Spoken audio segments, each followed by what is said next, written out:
لقد من الله على المؤمنين إذ بعث فيهم رسولا من أنفسهم يتلو عليهم آياته ويزكيهم ويعلمهم الكتاب والحكمة وإن كانوا من قبل لفي ضلال مبين. صدق الله مولانا العظيم.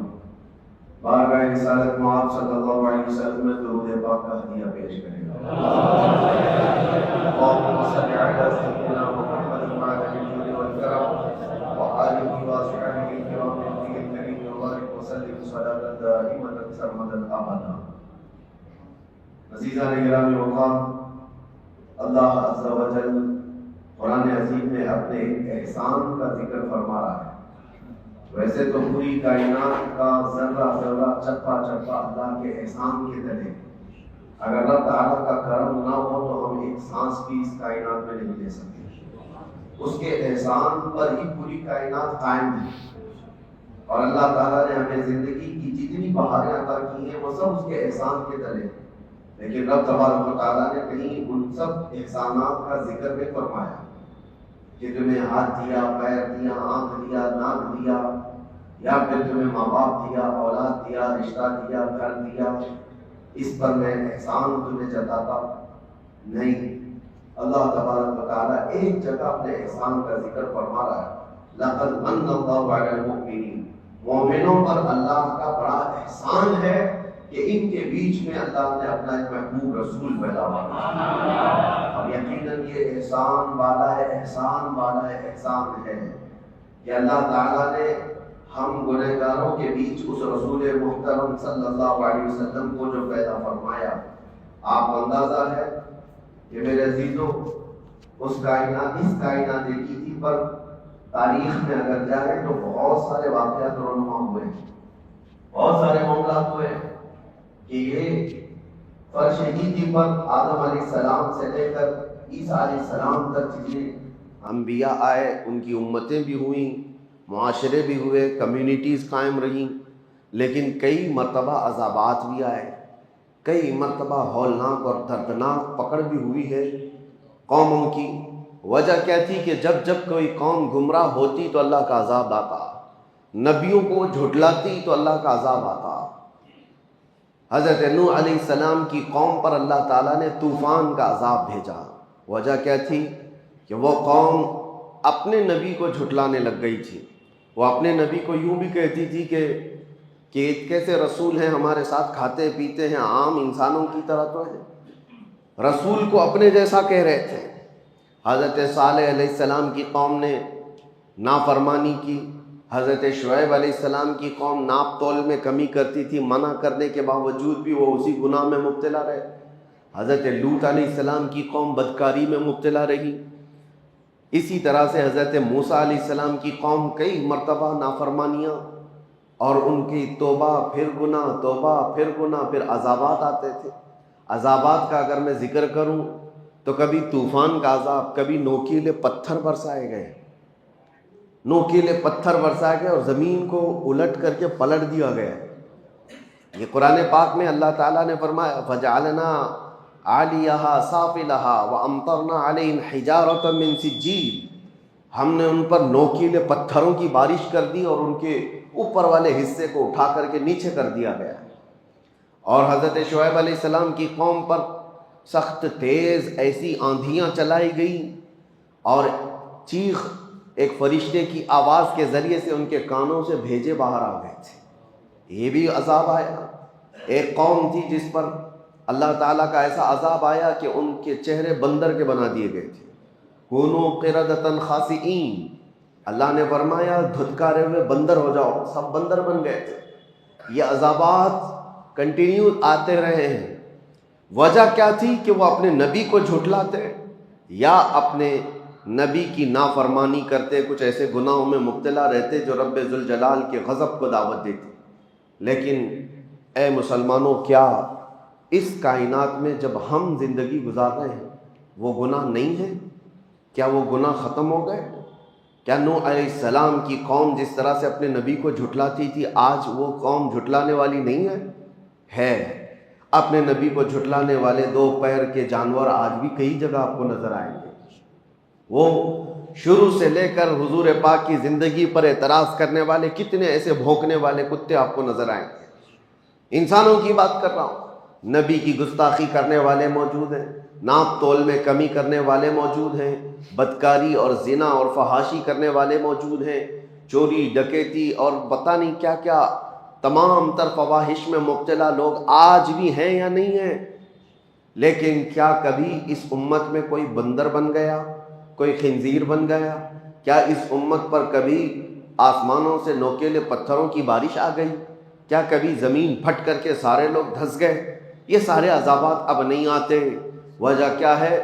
رب تبارک و تعالیٰ قرآن پاک میں فرماتا ہے وَمَا كَانَ اللَّهُ لِيُعَذِّبَهُمْ وَأَنْتَ بِهِمْ، اس قوم پر اللہ اب ویسا عذاب نازل نہیں کرے گا اس لیے کہ ان کے بیچ میں میرا محبوب آرام فرما رہا ہے، آپ اس میں جلوہ گر ہیں اے رسول۔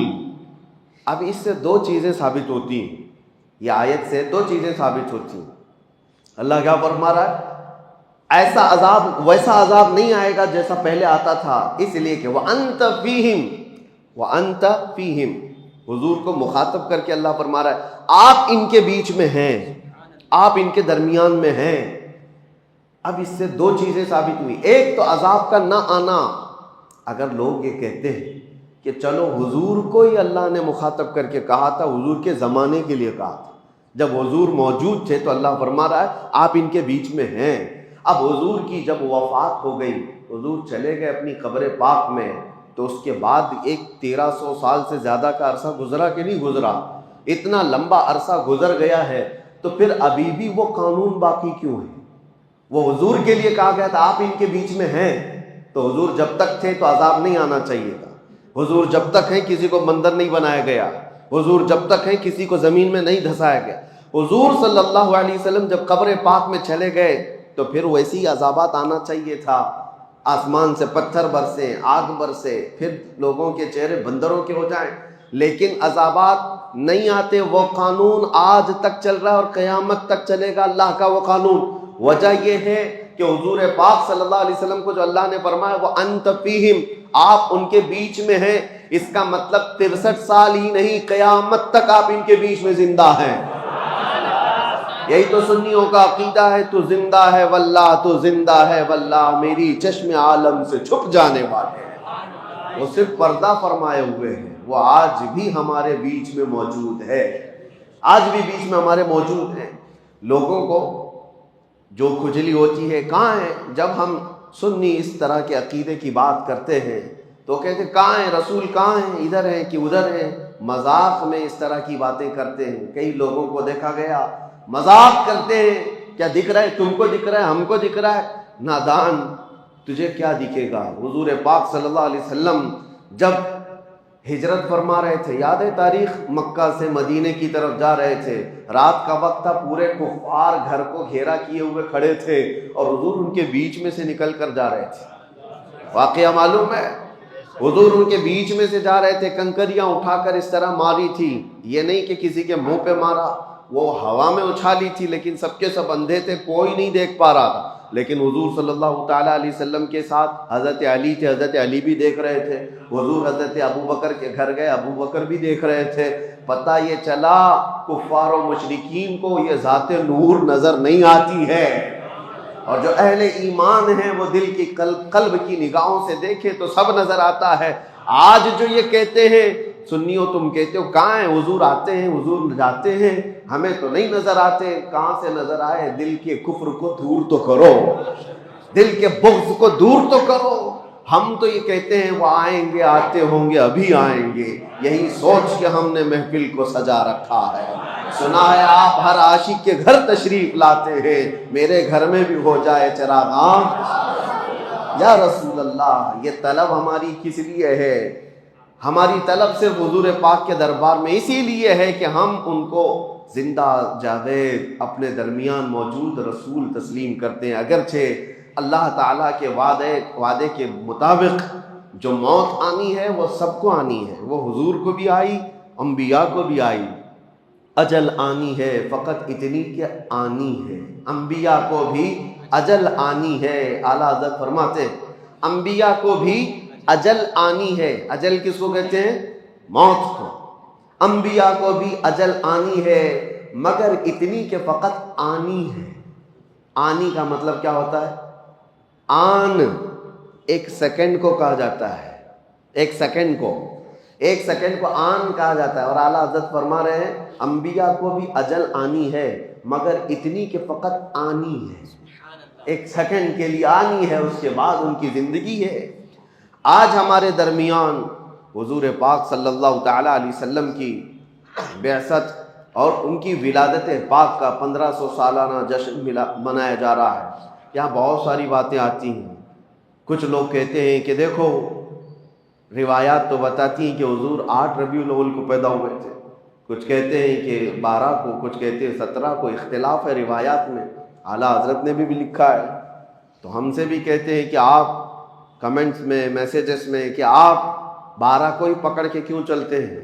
ہم ان کو جواب دیتے ہیں میاں کوئی بات نہیں، آپ 8 کو تو منا لو، ہمیں 12 کو رہنے دو، اور ایک جماعت کو کہہ دو 17 کو منا لو، کسی جماعت کو کہہ دو 13 کو منا لو، تاکہ ساری روایتوں پہ ہو جائے۔ اور اگر آپ نہیں کہتے تو ہمیں اختیار دے دو، ہم 8 سے نہیں 1 سے شروع کر کے پورے ربیع الاول منائیں گے۔ نہیں منانا ہے، نہیں کرنا ہے تو اعتراضات الگ الگ، اور پھر اس میں ایک کوڑ زدہ، دل کا کوڑ جس کا ہے، ایسا عقیدے کا کوڑ نکل کر کے آئے۔ صاحب انہوں نے کہا ارے 12 ربیع الاول شریف کو حضور صلی اللہ علیہ وسلم کی ولادت کا دن تو مناتے ہو، آپ کو پتہ ہے اسی دن حضور کی وفات بھی ہوئی، حضور کی وفات بھی ہوئی، حضور کے انتقال کا دن بھی ہے۔ تو آپ دوسرے بزرگوں کے جس طرح انتقال کے دن کو مناتے ہیں، کیا حضور پاک صلی اللہ علیہ وسلم کے وفات کا غم نہیں کر سکتے؟ 12 ربیع الاول کو آپ خوشیاں مناتے تو ہیں، سب سڑکوں پہ نکل آتے ہیں اور لبیک یا رسول اللہ کہتے ہیں، مرحبا مرحبا کہتے ہیں، لیکن آپ کو حضور کے دنیا سے جانے کا غم نہیں ہے کہ حضور اسی دن دنیا سے تشریف لے گئے تھے، حضور پاک صلی اللہ علیہ وسلم کی وفات ہوئی تھی۔ سنیوں کو کھینچ لینے کی باتیں کی جاتی ہیں، جذباتی باتیں، ایموشنل کر کے کہ ہاں حضور کی وفات پر کون ایموشنل نہیں ہوگا۔ لوگوں کو لگتا ہے کہ ہاں حضور اس دن انتقال کیے تھے تو ہمیں غم ہونا چاہیے، آج خوشی کس بات کی؟ ان کے منہ پر تھپڑ لگاتے ہوئے کہو غم اس کا منائیں جو چلا گیا ہو، مر گیا ہو، مٹی میں مل گیا ہو، وہ تمہارا نبی ہوگا۔ ہمارا نبی تو صرف پردہ کیا ہوا ہے، وہ کل بھی زندہ تھا، آج بھی زندہ ہے۔ تو زندہ ہے واللہ، تو زندہ ہے واللہ، میری چشم عالم سے چھپ جانے والے، غم وہ کرے جس کا سب ختم ہو گیا۔ حضور پاک صلی اللہ تعالی علیہ وسلم کی شریعت باقی ہے یا نہیں باقی؟ حضور پر اترا ہوا قرآن باقی ہے یا نہیں باقی ہے؟ حضور کا قرآن باقی ہے، حضور کی شریعت باقی ہے، حضور کی آل باقی ہے، حضور کی سنتیں باقی ہے، حضور کی حدیثیں باقی ہے، حضور کی باتیں باقی ہے، حضور کی ادائیں باقی ہے، حضور کا ہر عمل باقی ہے۔ کون سی چیز فنا ہو گئی؟ حتیٰ کہ حضور پاک صلی اللہ علیہ وسلم کے انتقال کے بعد آپ کو پتہ ہے میرا اور آپ کا انتقال ہو جائے، ہماری بیویاں عدت گزارنے کے بعد دوسرے سے نکاح کر سکتی ہیں، ان کے لیے جائز ہے، عدت ہونے کے بعد وہ کسی سے بھی نکاح کر سکتی ہیں۔ لیکن نبی کی جو زوجات ہیں امہات المؤمنین، ان کو موت تک کسی اور سے نکاح کرنے کی اجازت تھی ہی نہیں۔ حضور کے انتقال کے بعد کئی بیویاں حضور کی زندہ تھیں، حضور کی بیویاں زندہ تھیں، لیکن ان کو نکاح کرنے کی اجازت نہیں تھی۔ وجہ کیا ہے؟ ایک عورت اپنے شوہر کے ہوتے ہوئے دوسرے کے ساتھ نکاح کر ہی نہیں سکتی۔ وہ اور عورتیں ہیں جو اپنے مردوں کے انتقال کے بعد عدت گزار کر کے کر سکتی ہیں، لیکن رسول کی بیویاں نہیں کر سکتی، اس لیے کہ رسول زندہ ہیں، رسول پاک کی بیویاں ہماری مائیں ہیں۔ اور دوسری بات، ام المومنین عائشہ صدیقہ رضی اللہ تعالی عنہا، توجہ چاہتا ہوں، حضور کس کے حجرے میں آج آرام کر رہے ہیں؟ جو جالیاں ہیں، حضور جس قبر میں آرام فرمائے وہ حضرت عائشہ کا حجرہ ہے، حضرت عائشہ کا گھر ہے، جس میں حضور صلی اللہ علیہ وسلم حضرت عائشہ کے ساتھ رہا کرتے تھے، اسی حجرے میں حضور دفن ہیں۔ تو جب انتقال ہوا، حضور کا دفن ہوا، حضرت عائشہ قبر پر جاتی تھی اور بیٹھتی تھی گھنٹوں، حجرہ ان کا ہے، گھر ان کا ہے، حضور کے پاس بیٹھتی تھی۔ پھر اس کے بعد 2.5 سال کا عرصہ گزرا کہ حضرت ابوبکر صدیق کا انتقال ہوا، اور حضرت ابوبکر صدیق کون ہیں؟ حضرت عائشہ کے باپ ہیں، والد ہیں، ان کو بھی حضور کے پہلو میں دفن کر دیا گیا۔ پھر بھی حضرت عائشہ کے پاس چابی تھی، حجرہ کھولتی تھی، بیٹھتی تھی، ایک طرف شوہر ہے اور ایک طرف باپ ہے، دونوں کی قبروں پر بیٹھتی تھی، زیارت کرتی یا وہ کافی وقت اس حجرے میں گزارتی۔ پھر عرصہ گزرا کہ حضرت عمر ابن خطاب کا انتقال ہوا۔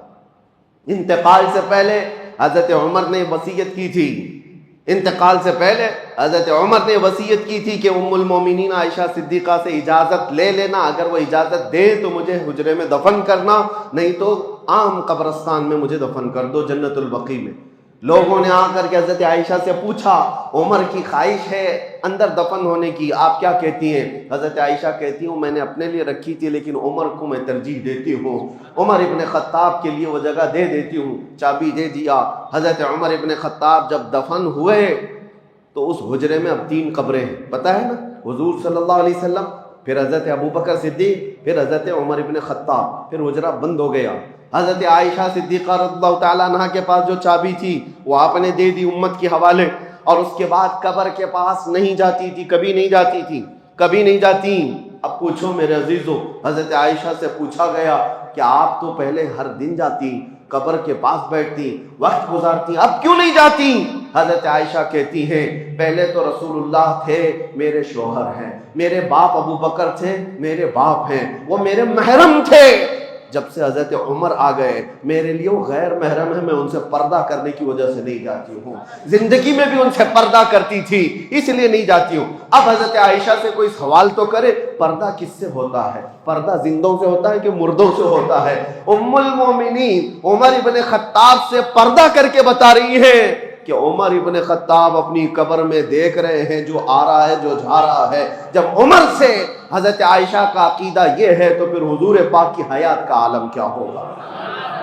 عزیزان گرامی وقار، یہ باتیں میں آپ کو اس لیے بتا رہا ہوں کہ جو کنفیوز کرنے کی کوشش کرے، معاذ اللہ رب العالمین، کچھ کتابیں بازاروں میں ایسی بھی نکل کے آئی ہیں اردو کی، چھپی نہیں ہیں، آج بھی چھپی ہوئی ہیں، رسول اللہ مر کر مٹی میں مل گئے، معاذ اللہ، نعوذ باللہ من ذالک، یہ باتیں لکھی ہوئی ہیں اور اس کی آج تک لوگ تعویل کرتے ہیں، ہمارے کہنے کا مطلب یہ تھا، ہمارے کہنے کا مطلب وہ تھا۔ نادان ظالم، کسی کو گالی دے کر کے تو مطلب نکالے گا، کسی کو ماں کو، کسی کے باپ کو کہہ کر کے بعد میں پھر مطلب نکالو گے۔ وہ رسول پاک صلی اللہ تعالیٰ علیہ وسلم جہاں کے متعلق صحابہ کو اللہ فرماتا ہے لا ترفعوا اصواتکم فوق صوت النبی، اپنی آوازیں نبی کی آواز پر بلند مت کرنا، ورنہ کیا ہوگا؟ ان تحبط اعمالکم وانتم لا تشعرون، تمہارے اعمال ضائع کر دیے جائیں گے، تجھے خبر بھی نہیں ہوگی۔ یہ کس کو اللہ فرما رہا ہے؟ ایرے غیرے کو نہیں، صحابہ کو اللہ فرما رہا ہے۔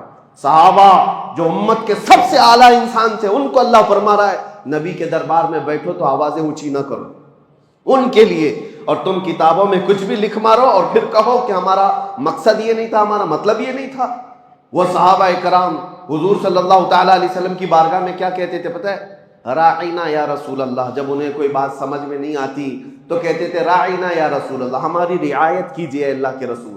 یہودیوں کی زبان میں یہ لفظ دوسرا معنی رکھتا تھا، یہودی راعینا کا مطلب یہ سمجھتے تھے ہمارا چرواہا، اور وہ مذاق اڑاتے تھے کہ دیکھو یہ صحابہ رسول کو کہتے ہیں ہمارا چرواہا، معاذ اللہ، یہ مذاق ہو رہا تھا۔ رب تبارک و تعالیٰ نے آیت نازل فرمائی یا ایھا الذین آمنوا لا تقولوا راعینا، اے ایمان والو رسول کے پاس جب بیٹھو تو راعینا مت کہنا۔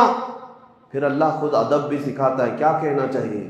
وقولوا انظرنا، کہو نظر کرم فرمائیے، اے رسول نظر کرم فرمائیے۔ اور پھر کہنے کی ضرورت کیا آتی ہے؟ واسمعوا، غور سے تو سنو۔ حضور کی باتیں عام لوگوں کی طرح نہیں ہے، جو کلمہ کہا جائے وہ سنو۔ اب پھر جانتے ہو صحابہ کرام ایسا سنتے تھے حضور کی باتوں کو، اور نقل ایسا کیا ہے حدیثوں میں، ایک حرف بھی اگر ادھر سے ادھر ہوا تو صحابہ کہتے یہ حدیث ہے ہی نہیں، یہ حدیث ہی نہیں ہے۔ اگر حرف بدل گیا، لفظ بدل گیا تو صحابہ کہتے یہ حدیث نہیں ہے، لفظ بدلا ہو۔ جو رسول اللہ کی زبان سے نکلا ہوا حرف ہے، صحابہ اس کو سنتے تھے اور اسی طرح محفوظ کرتے تھے۔ عزیزان گرامی اوقات، اس دربار عالی جاہ کا ادب اللہ سکھا رہا ہے، اور یہاں لوگ بڑے بھائی کی طرح، کبھی مر کر مٹی میں ملنے کی طرح، نعوذ باللہ، ان کے علم کو کسی اور سے، جانوروں سے تشبیہ دیں۔ ہمیں بولنے میں بھی دقت ہوتی، ایکسپلین کرنے میں بھی جو ظالموں نے کہا ہے وہ دقت آتی ہے، پریشانی ہوتی ہے کہ کیسے نبی پاک صلی اللہ تعالیٰ علیہ وسلم کی بارگاہ میں یہ کہہ کر پھر اس کی تعویل کی جا رہی ہو۔ اللہ ایسے برے عقیدوں سے ہماری حفاظت فرمائے۔ اسی لیے اعلیٰ حضرت امام اہل سنت فاضل بریلوی رضی اللہ تعالیٰ عنہ سے پوچھو رسول پاک صلی اللہ تعالیٰ علیہ وسلم کا مقام و مرتبہ، انہوں نے کہیں ایک شبہ والا لفظ بھی ایسا ویسا ہو سکتا ہے نہیں سکتا ہے نہیں، بلکہ جب بھی بارگاہ مصطفیٰ میں کہا ہے وہ الفاظ استعمال کیے کہ آج بھی عقلیں دنگ ہیں اور حیران ہیں، اور کہا بارگاہ مصطفیٰ میں تیرے تو وصف عیب تناہی سے ہے بری، یا رسول اللہ تیرے تو وصف عیب تناہی سے ہیں بری، حیران ہوں میرے شاہ میں کیا کیا کہوں تجھے، لیکن رضا نے ختم سخن اس پہ کر دیا، خالق کا بندہ خلق کا آقا کہوں تجھے۔ یہ ہے عاشق رسول کی زبان۔ اور ہو سکتا ہے آپ کہیں میرا باپ اچھا، میری ماں اچھی، میرا استاد اچھا، میرا پیر اچھا، کہتے تو ہوں گے نا، آپ تو یہ کہتے ہوں گے فلاں پیر بہت اچھا، فلاں ولی بہت اچھا، فلاں استاد بہت اچھا۔ اعلیٰ حضرت نے فیصلہ کر کے بتایا سارے اچھوں میں اچھا سمجھیے جسے، سارے اچھوں میں اچھا سمجھیے جسے، ہے اس اچھے سے بھی اچھا ہمارا نبی۔ تم جس کو دنیا میں سب سے اچھا سمجھتے ہو سمجھ کر کے چلو، اور اس کے بعد اعلیٰ حضرت فرماتے ہیں اس اچھے سے بھی اچھا ہمارا نبی۔ اور پھر اگر تم یہ کہتے ہو کہ فلاں آدمی بہت اونچائی پر پہنچا ہے، بہت بلندی پہ پہنچا ہے، اس کا منصب بہت اونچا ہے، اس کا مقام بہت اونچا ہے، اعلیٰ حضرت کہتے سارے اونچوں میں اونچا سمجھیے جسے، جس کو بھی تم سمجھتے ہو سب سے اونچا ہے یہ آدمی، اعلیٰ حضرت کہتے ہے اس اونچے سے اونچا ہمارا نبی، ہے اس اونچے سے اونچا ہمارا نبی۔ کیا خبر کتنے تارے کھلے چھپ گئے پر نہ ڈوبے نہ ڈوبا ہمارا نبی، قرنوں بدلی رسولوں کی ہوتی رہی، چاند بدلی کا نکلا ہمارا نبی، بجھ گئی جس کے آگے سبھی مشعلیں، شمع وہ لے کر آیا ہمارا نبی، سب چمک والے اجلوں میں چمکا کیے، اندھے شیشوں میں چمکا ہمارا نبی، جن کے تلووں کا دھون ہے آب حیات، ہے وہ جان مسیحا ہمارا نبی، ہے وہ جان مسیحا ہمارا نبی۔ اب دیکھو مقام و مرتبہ کیسے ہوتا ہے، خلق سے اولیاء، اولیاء سے رسل۔ افضل کون ہے؟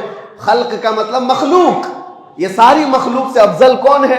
اولیاء کرام، اولیاء کرام افضل ہے۔ اولیاء کرام سے افضل کون ہے؟ انبیاء کرام، رسولان اعظام۔ اعلیٰ حضرت کہتے ہیں خلق سے اولیاء، اولیاء سے رسول، اور رسولوں سے اعلیٰ ہمارا نبی، اور رسولوں سے اعلیٰ ہمارا نبی۔ کون دیتا ہے دینے کو منہ چاہیے، دینے والا ہے سچا ہمارا نبی، غمزدوں کو مژدہ دیجئے کہ ہے رضا، ہم بے کسوں کا سہارا ہمارا نبی۔ عزیزان گرامی وقار، جتنی تعریف کی جائے وہ کم ہے۔ بارگاہ مصطفیٰ میں تعریف کرنے والوں کے قلم سوکھ گئے، زبانیں خشک ہو گئیں، اوراق بھر گئے، لیکن کما حق ان کی تعریف نہ کی جا سکی۔ اور اسی لیے حافظ شیرازی رحمۃ اللہ تعالیٰ علیہ بڑے عاشق رسول ہیں، وہ کہتے ہیں یا صاحب الجمال و یا سید البشر من وجہک المنیر لقد نور القمر۔ میں آپ کو بتاؤں اس کا مطلب کیا ہے؟ یا صاحب الجمال یعنی اے خوبصورتی کے بادشاہ، و یا سید البشر اور انسانوں کے آقا، اے خوبصورتی کے بادشاہ اور انسانوں کے، ساری انسانیت کے آقا، من وجہک المنیر لقد نور القمر، آپ کے چمکدار چہرے سے ہی چاند کو روشنی مل رہی ہے، چاند کو جو چمک مل رہی ہے وہ آپ کے حسین چہرے سے۔ من وجہک المنیر لقد نور القمر۔ تعریف کرتے کرتے تھک گئے تو آخر میں کہتے ہیں لا یمکن الثناء کما کان حقہ، آپ کی جیسے حق ہے، آپ کا جیسا حق ہے ویسے کوئی تعریف کر ہی نہیں سکتا۔ اخیر میں اتنا ہی ہم کہہ سکتے ہیں بعد از خدا بزرگ تو ہی قصہ مختصر، اللہ کے بعد اگر کوئی مقام ہے تو حبیب کائنات وہ آپ کا ہے، اللہ کے بعد اس کائنات میں کوئی مقام ہے تو اے رسول مختار وہ آپ کا ہے۔ جبرائیل امین نے کہا تھا آفاق ہا دیدہ ام بسیار خوبا دیدہ ام، یعنی میں نے پوری کائنات کے چکر لگا لیے اور بہت اچھے اچھوں کو بھی دیکھ لیا۔ کہتے ہیں جبرائیل امین آفاق ہا دیدہ ام بسیار خوبا دیدہ ام، لیکن تو چیزیں دیگری یا رسول اللہ، لیکن اے اللہ کے رسول آپ تو چیز ہی الگ ہیں۔ اور اسی زبان کو حسان بن ثابت نے کہا تھا وَأَحْسَنُ مِنْكَ لَمْ تَرَ قَطُّ عَيْنِي وَأَجْمَلُ مِنْكَ لَمْ تَلِدِ النِّسَاءُ۔ دیکھو حسان بن ثابت کیا کہتے ہیں، یا رسول اللہ آپ سے زیادہ حسین میری آنکھوں نے دیکھا ہی نہیں، آپ سے زیادہ حسین میری آنکھوں نے دیکھا ہی نہیں۔ شاعر کا ایک مزاج ہوتا ہے، وہ کسی کی تعریف کرتا ہے، لیکن حسان بن ثابت پہلے والے شعر میں جو کہہ گئے ایک شبہ پیدا ہو رہا تھا، ایک شبہ پیدا ہو رہا تھا۔ کیا ہے؟ ہر آدمی کو ہر آدمی دیکھ بھی تو نہیں سکتا۔ حسان بن ثابت نے کہا آپ سے زیادہ حسین میری آنکھوں نے دیکھا ہی نہیں۔ ہو سکتا ہے بھائی آپ مکہ میں رہ رہے ہیں، آپ نے نہیں دیکھا ہوگا، ہو سکتا ہے کہیں اور ہو۔ حسان بن ثابت کا علاقہ اپنا علاقہ ہے، انہوں نے شعر میں تو کہا آپ سے زیادہ حسین میری آنکھوں نے دیکھا ہی نہیں، آپ نے نہیں دیکھا ہوگا، لیکن بعد میں تڑپ کر کہتے ہیں وَأَجْمَلُ مِنْكَ لَمْ تَلِدِ النِّسَاءُ، نہیں نہیں یا رسول اللہ آپ سے زیادہ خوبصورت کسی ماں نے جنا ہی نہیں۔ دیکھا نہیں میں تو شبہ ہے، آپ نے نہیں دیکھا ہوگا، آپ نے نہیں دیکھا ہوگا، لیکن حسان بن ثابت کہتے نہیں کسی ماں نے جنا ہی نہیں، کسی ماں نے پیدا ہی نہیں کیا۔ یہی بات حضرت جابر بن سمرہ کہتے ہیں۔ بات ختم کرتا ہوں ورنہ میرے عزیزوں حضور پاک کا تذکرہ آتا ہے تو دن کیا اور رات کیا، وقت کیا ہے اور طبیعت کیا ہے، ساری چیزیں بحال ہونے لگتی ہیں، ماحول میں خوشبوئیں آنے لگتی ہے۔ حضرت جابر بن سمرہ کہتے ہیں ایک دن 14ویں رات تھی، 14ویں رات پتہ ہے چاند اپنے شباب کے ساتھ باہر آتا ہے، اور اسی وقت حضرت جابر کہتے ہیں میں مسجد نبوی کے پاس آیا، رسول پاک صلی اللہ علیہ وسلم سرخ دھاری دار جبہ پہنے ہوئے اپنے حجرے سے باہر نکل رہے تھے۔ وہ کہتے ہیں کبھی میں رسول اللہ کو دیکھتا تھا اور کبھی 14ویں کے چاند کو دیکھتا تھا، کبھی ادھر دیکھتا تھا کبھی ادھر دیکھتا تھا، بار بار میں دیکھ رہا تھا، اور پھر کہتے ہیں میں یہ سوچنے لگا یہ زیادہ حسین ہے کہ یہ چہرہ زیادہ حسین ہے۔ اخیر میں وہ تھک کر کے ادھر ادھر دیکھنے کے بعد چاند کو دیکھنا چھوڑ دیا، پھر رسول اللہ کی طرف دیکھتے رہ گئے، جس کو شاعر یوں کہتا ہے، شاعر یوں کہتا ہے چاند سے تشبیہ دینا یہ بھی کیا انصاف ہے، چاند میں تو داغ ہے حضور کا چہرہ صاف ہے۔ یہ ان کا صحابہ اکرام رضوان اللہ تعالی علیہ مجمعین کا مسلک تھا، چاند میں تو داغ ہے حضور کا چہرہ صاف ہے۔ اللہ کریم وہ حسین چہرے جمال جہاں آرا کی ہماری زندگی میں زیارت نصیب فرمائے۔ مولا کریم مرنے سے پہلے اس آمنہ کے لال کے قدموں میں ایک بار ہماری کھلی آنکھوں سے زیارت نصیب فرما، آخری سانس تک اس رسول محترم صلی اللہ علیہ وسلم کے ناموس کی حفاظت کی ہمیں توفیق عطا فرما۔ کائنات پر جتنے بھی سنی عاشق رسول بستے ہیں اے رب العالمین اس 1500 سالہ جشن عید میلاد النبی کی برکات سب کو عطا فرما دے، عقیدوں کی، اعمال کی، جان و مال کی، عزت و آبرو کی حفاظت عطا فرما۔ اے کریم خدا اس میلاد مصطفیٰ کے آنے سے پہلے پہلے ہم سب کو بخشے ہوئوں میں شمار فرما دے، ہم سب کو جہنم سے آزاد ہونے والوں میں شامل فرما دے، اور بارگاہ مصطفیٰ میں پہنچ کر حضور کی جالیوں کے سامنے کھڑے ہو کر میرے آقا کے بارگاہ میں سلام پیش کرنے کی مہلت نصیب فرما۔ وصلی اللہ تعالی علی خیر خلقہ محمد وآلہ وصحبہ اجمعین، وآخر دعوانا الحمد للہ رب العالمین۔ السلام علیکم۔